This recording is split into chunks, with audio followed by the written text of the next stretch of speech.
சமூகத்தில் மிகப்பெரிய பெயரை பெற்றிருக்கின்ற பல பேருக்கு தங்களுடைய பெயரிலே பல புத்தகங்களை வெளியிட வேண்டும் என்று ஆசை இருக்கும்.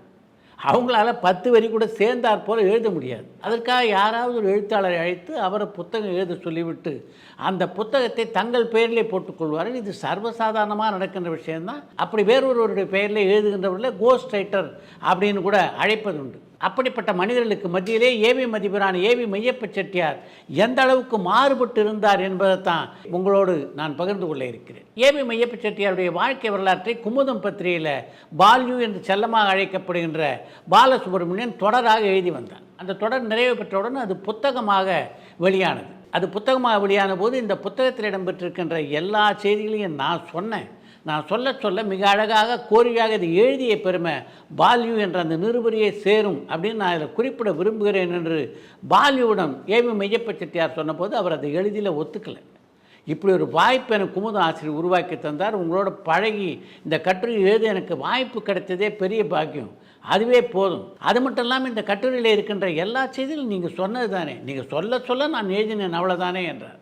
இல்லை என்ன இருந்தாலும் இதில் உங்கள் பெயர் இடம்பெற்றால் தான் சரியாக இருக்கும் என்று சொன்ன மெய்யப்ப செட்டியார் தான் என்ன நினைத்தாரோ அதை அப்படியே அந்த புத்தகத்திலே செய்தார். பாலுவுடைய பெயரை மிக அழகாக அதிலே பதிவு செய்தார். ஒருவருக்குரிய பெருமையும் அங்கீகாரத்தையும் தருவதற்கே ஒரு பெரிய மனது வேண்டும். அப்படிப்பட்ட பெரிய மனதுக்கு சொந்தக்காரராக இருந்தவர் தான் ஏவி மெய்யப்ப செட்டியார். சிவாஜி உணவில் எப்படிப்பட்ட அசைவ பிரியர் அப்படின்றது எல்லோரும் அறிந்த விஷயம். அவருக்கு குயில் கறின்னா அவ்வளவு பிடிக்கும். அப்படி குயில் கறி மீது மிகுந்த ஆசை கொண்டிருந்த அவர் ஒரு காலகட்டத்தில் இனி குயில் கறியே சாப்பிடுவதில்லை அப்படின்னு முடிவெடுத்தார் என்றால் அதுக்கு முக்கியமான காரணம் பின்னணி பாடகியான லதா மங்கேஷ்கர். லதா மங்கேஷ்கருக்கு சிவாஜிக்கு உள்ள உறவு எல்லோரும் அறிந்த உறவு. தன்னுடைய சொந்த சகோதரனை போல சிவாஜியை நினைத்து பழகியவர் தான் லதா மங்கேஷ்கர். எப்போ சென்னைக்கு வந்தாலும் சிவாஜியுடைய வீட்டில் தான் லதா மங்கேஷ்கர் தங்குவாங்க. அதே மாதிரி சிவாஜி மும்பைக்கு போனார் என்றால் பெரும்பாலும் லதாவுடைய வீட்டிலே தான் தங்குவார். சிவாஜி வீட்டில் ஒரு நாள் லதா மங்கேஷ்கர் தங்கியிருந்த போது அவர் வீட்டில் ஒரு 40-50 குயில்கள் கூண்டிலே அடைக்கப்பட்டிருந்ததை பார்த்தார். எதுக்காக இந்த குயில்களெல்லாம் கூண்டில் அடைச்சி வச்சுருக்கீங்க என்று சிவாஜியிடம் அவர் கேட்டபோது, எதுக்காக, சாப்பிட்றதுக்காகத்தான் என்றாராம் சிவாஜி. அதை கேட்ட உடனே லதா மங்கேஷ்கருடைய முகம் அப்படியே சுருங்கி விட்டது. ஏறக்குறைய அழுகின்ற நிலைக்கு வந்து விட்ட லதா, தயவு செய்து இந்த கூண்டை திறந்து விட்டு இந்த குயில்களை பறக்க விடுங்க என்று சிவாஜியிடம் மன்றாடி கேட்டுக்கொண்டார். அப்படி அவர் கேட்ட அடுத்த கணமே அந்த குயில் கூட்டை திறந்து விட்டார் சிவாஜி. அந்த வீடு முழுக்க குயில்கள் பறந்தன. அந்த குயிலோடு குயிலாக லதா மங்கேஷ்கரும் அந்த வீடு முழுதும் பாடியபடி இருந்தார். அந்த நாளே உற்சாகமாக இருந்தது. அன்னிலிருந்து இனி குயில் கறியை சாப்பிடக்கூடாது என்று நான் சபதம் எடுத்துக்கொண்டேன் என்று ஒரு பேட்டியிலே பதிவு செய்திருக்கிறார் நடிகர் திலகம் சிவாஜி. நாடகங்களில் நடிக்கிற நடிகர்களை பொறுத்த வரைக்கும் என்றைக்கு அந்த ராஜபாட்டு வேஷம் நாம் போடுவோம் அப்படின்றது தான் அவங்களுடைய கனவாக இருக்கும். அதே மாதிரி தான் சினிமாவிலும் திரைப்படங்களில் நடிக்கிறவர்களுக்கு இந்த கதாநாயகனுடைய ரோல் நமக்கு எப்போ கிடைக்கும் என்பது தான் அவருடைய மிகப்பெரிய கனவு. அப்படி அந்த கதாநாயகர் வேடத்துக்கு ஏங்கிய ஒரு நடிகர் தான் மக்கள் திலகம் எம்ஜிஆர். சிவாஜியை பொறுத்த வரைக்கும் அவருக்கு அந்த பிரச்சனை இல்லை. அவர் அறிமுகமான முதல் படத்திலேயே கதாநாயகன் நடிக்கக்கூடிய வாய்ப்பு அவருக்கு கிடைத்தது. அதனால் கதாநாயகன் நடிப்பதற்கு மிகப்பெரிய போராட்டங்களை சந்திக்க வேண்டிய சூழ்நிலை அவருக்கு ஏற்படலை. ஆனால் எம்ஜிஆருடைய நிலை அப்படி அல்ல. சாயா என்ற திரைப்படத்திலே தான் முதலாக கதாநாயகன் நடிக்க ஒப்பந்தமானார் எம்ஜிஆர்.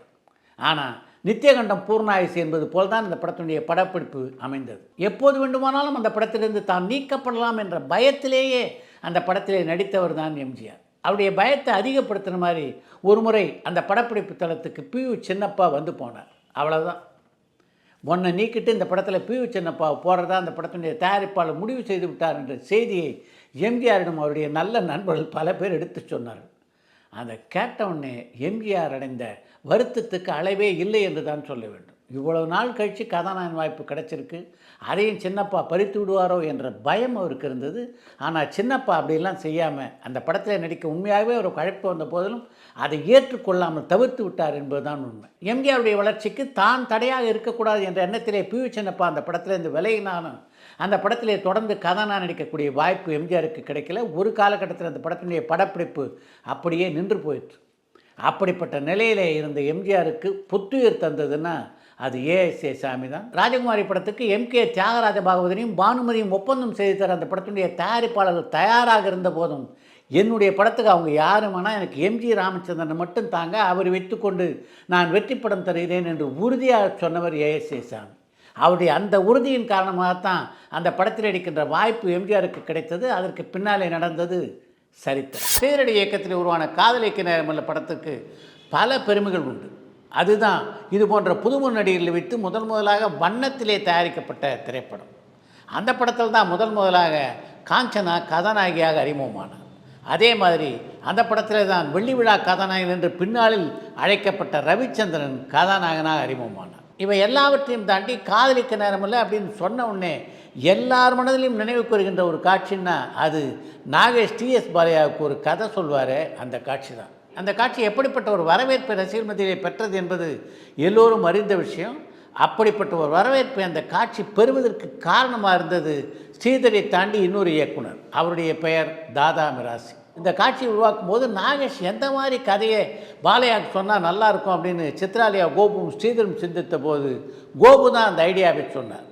தாதா மிராசி கதை சொல்லும்போது சாதாரணமாக சொல்ல மாட்டார், பின்னணி இசையும் சேர்த்து சொல்லுவார். கதாநாயகன் வரான், தடக் தடக்குன்னு ஓசை, அங்கே பின்னாடி ஊ அப்படின்னு ஒரு சத்தம், இப்படிலாம் சொல்லுவார். இது மாதிரி நாகேஷ் கதை சொன்னான்னா நிச்சயமாக நல்லாயிருக்கும் அப்படின்னு சித்ராலயா கோபு சொன்ன அந்த யோசனை ஸ்ரீதருக்கு பிடித்திருந்தனால அதை அப்படியே எடுத்துக்கொண்டார். தாதா மிராசி எந்த பாணியில் கதை சொல்லுவாரோ ஏறக்குறைய அந்த பாணியில் தான் நாகேஷ் அந்த படத்தில் டிஎஸ் பாலையாவுக்கு கதை சொன்னார். அந்த காட்சி மிகப்பெரிய வரவேற்பு பெற்றதென்றால் அதில் தாதா மிராசிக்கும் பங்குண்டு. தமிழ் திரைப்பாடல்களை மிகவும் நேசிக்கின்ற ஒருவர் தான் ஆஸ்திரேலியாவில் வசித்து கொண்டிருக்கின்ற கானா பிரபா. திரைப்பாடல்களை நேசிக்கின்ற யாராவது எஸ்பி பாலசுப்ரமணியத்தை நேசிக்காமல் இருக்க முடியுமா? எஸ்பி பாலசுப்ரமணியத்தினுடைய பாடும் திறனாலும் பழகும் தன்மையாலும் ஈர்க்கப்பட்ட கானா பிரபா எஸ்பிபி பாடகன் சங்கதி என்ற பெயரிலே ஒரு அருமையான புத்தகத்தை வெளிக்கொண்டு வந்திருக்கிறார். எஸ்பி பாலசுப்ரமணியத்தை பற்றி தெரியாத பல தகவல்கள் அந்த புத்தகத்தில் இடம்பெற்றிருக்கின்றன. அந்த புத்தகத்திலிருந்து ஒரு தகவலைத்தான் இன்று உங்களோடு இந்த நிகழ்ச்சியிலே நான் பகிர்ந்து கொள்ள இருக்கிறேன். தேவாவுடைய இசையமைப்பில் மட்டும் எஸ்பி பாலசுப்ரமணியம் 300க்கும் மேற்பட்ட பாடல்களை பாடியிருக்கிறார். தேவா இசையமைத்த முதல் திரைப்படம் மாட்டுக்கார மன்னார். அதிலிருந்தே தேவா எஸ்பி பாலசுப்ரமணியத்தோடு சேர்ந்து பயணிக்க தொடங்கி விட்டார் என்று தான் சொல்ல வேண்டும். அந்த படத்துக்காக எஸ்பி பாலசுப்ரமணியம் பி சுசிலாவும் பாடிய ஒரு பாடல் தேவாவுடைய இசையிலே பதிவு செய்யப்பட்டது. அதுக்கப்புறம் தேவாவுக்கு இந்த சினிமா உலகிலே ஒரு அடையாளத்தை தந்த படம்னா அது மனசுக்கேற்ற மகாராசா என்ற திரைப்படம்.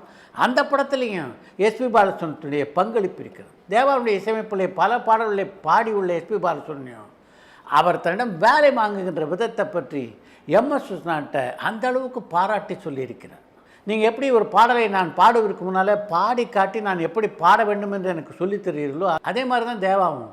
நான் ஒரு பாடலை பாடுவதற்காக போனால் முதல்ல அந்த பாட்டை பாடி காட்டி நான் எந்த மாதிரி அந்த பாடலை பாட வேண்டும் என்று எனக்கு சொல்லிவிடுவார் என்று எம்எஸ் விஸ்வநாதன் சொல்லியிருக்கிறார் எஸ்பி பாலசுப்ரமணியம். எஸ்பி பாலசுப்ரமணியத்தை ரசிகர்களை பொறுத்தவரையிலே இந்த புத்தகம் ஒரு பொக்கிஷம் என்பதை மட்டும் சொல்ல நான் கடமைப்பட்டிருக்கிறேன்.